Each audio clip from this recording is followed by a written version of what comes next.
لا اقسم بہذا البلد، آغاز ہوا شہر مکہ کی قسم سے، قسم ہے مجھے اس شہر کی، پھر وجہ قسم بھی بیان کی، وانت حل بہذا البلد،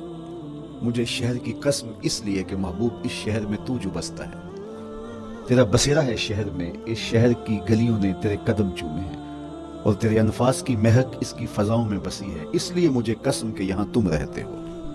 اللہ اکبر۔ علماء کے مابین اس بات پر اختلاف ہے کہ مکہ المکرمہ افضل ہے یا مدینہ النبی صلی اللہ علیہ وآلہ وسلم افضل ہے۔ ایک علمی اختلاف ہے، بعض نے کہا مکہ المکرمہ افضل ہے، دلائل دیے، بڑا وزن ہے دلائل میں۔ بعض نے کہا مدینہ الرسول صلی اللہ علیہ وآلہ وسلم افضل ہے، دلائل دیے، بڑا زور ہے دلائل میں۔ لیکن شیخ عبدالحق محدث دہلوی علیہ رحمہ اسی آیت سے روشنی لے کر کے لکھتے ہیں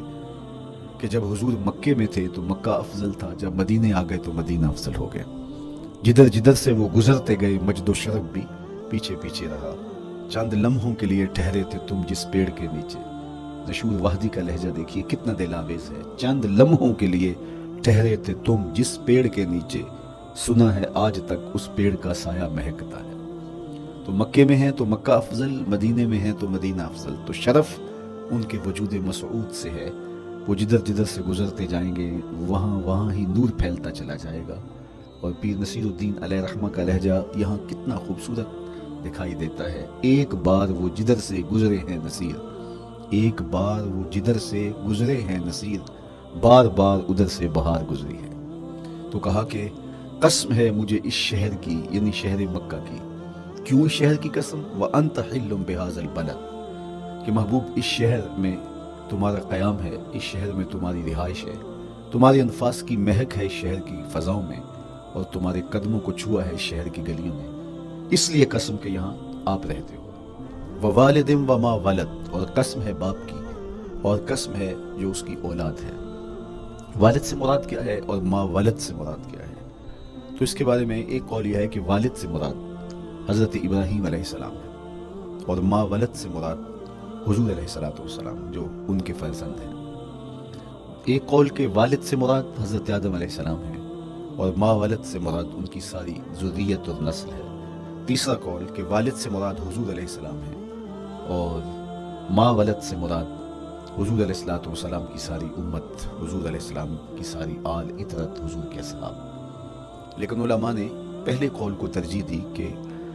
مکہ المکرمہ کی قسم کی گئی تو پھر مناسبت بنتی ہے کہ حضرت ابراہیم کا ذکر بھی ہو، تو اس لیے والد سے مراد حضرت ابراہیم ہے، اور ماں ولد سے مراد حضور علیہ السلام کی ذات ستودہ سے بات ہے۔ تو تین چیزیں ہوئیں جن کی قسم کی گئی۔ سب سے پہلے شہر مکہ کی قسم کی گئی، پھر حضرت ابراہیم علیہ السلام کی قسم کی گئی، اس کے بعد حضور علیہ السلام کے مبارک وجود کی قسم کی گئی۔ تین قسمیں کر کے کہا کیا گیا، چونکہ جو خالی ذہن شخص ہو، جب اس کو کوئی بات بیان کی جائے تو قسم سے آغاز نہیں کیا جاتا۔ متردد الذہن کو کوئی بات کرنی ہو تو قسم سے آغاز کیا جاتا ہے، یا پھر آپ جس مضمون کو بیان کرنے جا رہے ہیں وہ اتنا اہم ہے کہ اس کی اہمیت کو اجاگر کرنے کے لیے آپ کو قسم کرنا پڑتی ہے۔ تو یہ جو ماں بعد کا مضمون ہے جس کو میرے رب نے بیان کیا، اس سے قبل ایک نہیں، دو نہیں، تین قسمیں کی، تو پھر کان تو کھڑے ہو گئے، سماعتیں تو بچ گئیں کہ وہ کون سی شے ہے جس کو بیان کرنا مقصود ہے، اور اس سے قبل قسم پہ قسم کی جا رہی ہے۔ قسم محبوب شہر مکہ کی، قسم محبوب تیرے والد بزرگوار حضرت ابراہیم علیہ السلام کی، اور قسم تیرے پاکیزہ وجود کی۔ اب انسان بالکل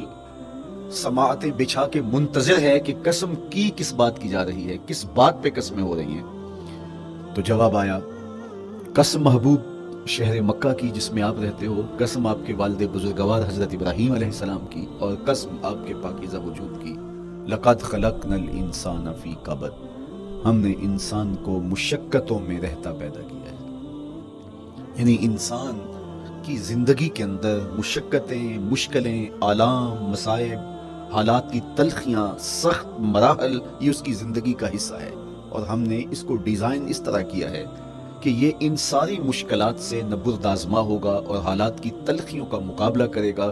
اور خیر و شر کے ساتھ ساری زندگی اس کا تعلق رہے گا۔ تو یہ اگر سخت جان ہوا تو زندگی میں کامیاب اور بامراد ہوا، اور اگر یہ کمزور ہوا تو پیچھے رہ جائے گا۔ اور اس کے لیے جو قسمیں کی ہیں وہ 3 ہیں۔ قسم کا اور جواب قسم کا تعلق ہوتا ہے، یعنی جس پہ قسم کی جا رہی ہے تو جو قسم کی جا رہی ہے اس کا کوئی آپس میں تعلق ہوگا۔ جب پھولوں کا ذکر کریں گے تو پھر اس کے متعلقات ہی بعد میں بیان کریں گے۔ کسی نے کہا تھا جنگل میں کوئی مے خار مرا ہے، جنگل میں کوئی مے خار مرا ہے، اسے انگور کے پتوں کا کفن دو۔ میاں جنگل میں مرنے والے شخص کو کسی اور درخت کے پتوں کا بھی تو کفن دیا جا سکتا ہے، لیکن صاحب مرنے والا مے خار ہے اور شراب کشید کی جاتی ہے انگور سے، تو اس کو تو ٹھنڈ تب بھی پڑے گی کہ انگور کے پتوں کا کفن دیا جائے۔ تو مناسبات ہوتی ہیں۔ تو اب جب قسم کی گئی تو قسم 3 چیزوں کی گئی، اور اس کی جواب قسم سے مناسبت کیا بنتی تھی؟ انسان کو مشقتوں میں رہتا پیدا کیا گیا، حالات کی تلخیوں سے گزرتا ہے، سخت تربیتی مراحل سے اس کو گزرنا پڑتا ہے۔ تو اس چیز کو بیان کرنے سے قبل 3 قسمیں کی گئی۔ پہلی قسم میرے حضور کے پاکیزہ شہر کی، مکہ المکرمہ کی، اس لیے کہ مکہ المکرمہ میں دیکھ لیجئے کہ صحابہ اور حضور کے ماننے والوں نے کیسے تلخ زندگی کاٹی۔ شجر اسلام ثمر بار ہوا تو ہمیں تو یہ کھلے ہوئے پھول دکھائی دیتے ہیں، لیکن ہم نہیں بھول سکتے کہ بلال حبشی کی پیٹھ پہ کیسے کوڑے برسے اور آہد آہد کیسے پکارتے رہے۔ تو ہم اس منظر کو دیکھیں، مکہ کے ان حالات کو دیکھیں، تو اس لیے قسم کی مکے کی، اور پھر حضرت ابراہیم علیہ السلام کی قسم کی، چونکہ حضرت ابراہیم نے جس قدر اذیتوں سے گزر کر کے، مصائب آلام کا سامنا کر کے، حالات کی تلخیوں کا مقابلہ کر کے اپنا راستہ بنایا اور اپنے رب کی رضا پائی، وہ تاریخ کا ایک انوکھا باب ہے۔ اس سے بڑھ کر کیا ہوگا کہ جلتی ہوئی آگ میں چھلانگ لگا دی رب کے حکم کی تعمیل میں، بیٹے کی گردن پہ چھری رکھ دی۔ یہ تماشا لب بام نہیں تھا، منا کی وادی میں وہ انوکھا واقعہ رقم ہوا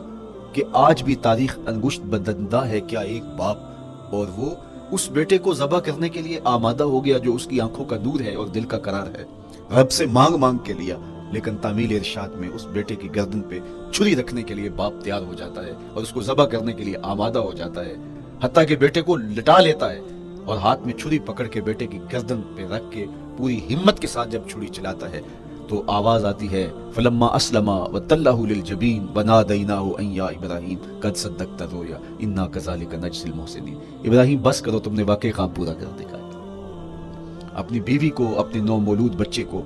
وادی غیر ذی زرع میں چھوڑ آنا، جہاں کچھ بھی میسر نہیں تھا۔ یہاں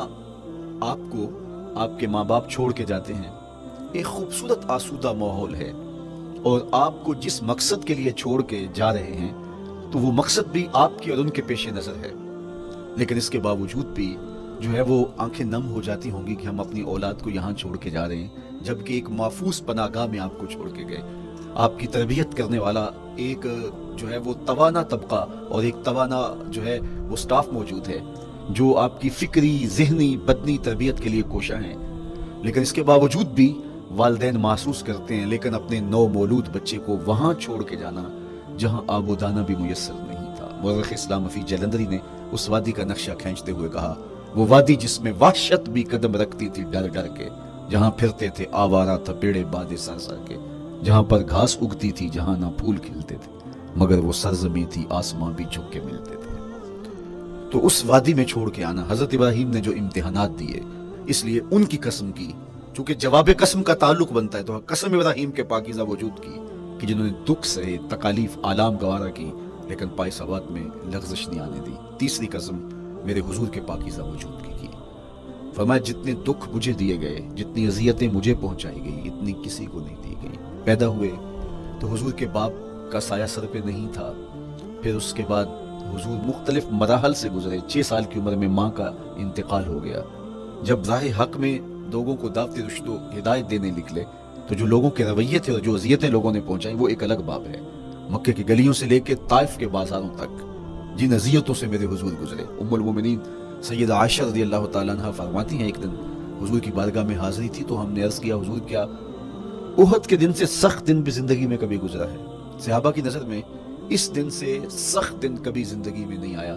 اس لیے کہ جب 70 صحابہ کی لاشیں پڑی تھیں، حضور کے چچا حضرت امیر حمزہ شہید کر دیے گئے، اور نہ صرف انہیں شہید کیا گیا، ان کا مسئلہ کیا گیا، اعضائے بدنیاں کاٹ دیے گئے، ناک کاٹ لی گئی، زبان کاٹ لی گئی، بدن چیر کے کلیجہ نکالا گیا، اور پھر ان اعضاء کا ہار پرویا گیا، اور ہندا نے گلے میں ڈال کے رقص کیا،